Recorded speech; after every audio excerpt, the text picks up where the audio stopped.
नमस्ते, मैं हूं सचिन गोयल और आज मैं आपको बताने वाला हूं कि बिना दवा के आप खांसी का इलाज अपने आप कैसे कर सकते हैं।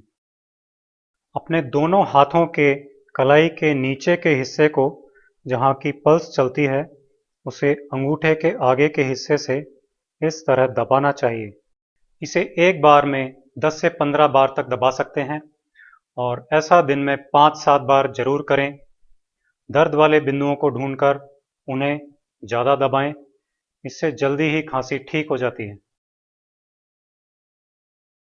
दूसरी विधि इस प्रकार है कि आप अपने कंधों के नीचे का हिस्सा अपनी उंगलियों के आगे के हिस्से से इस तरह दबाएं। दर्द वाले बिंदुओं को आप ढूंढिए और उन्हें दबाइए। इन्हें 5-7 बार आप दबा सकते हैं और दिन में कई बार आप इसे कर सकते हैं। इससे जल्दी ही खांसी ठीक हो जाती है। इस तरह बिना दवा के भी आप खांसी से छुटकारा पा सकते हैं। ऐसे ही अनेक सरल उपचार जानने के लिए आज ही हमारे चैनल को सब्सक्राइब करें।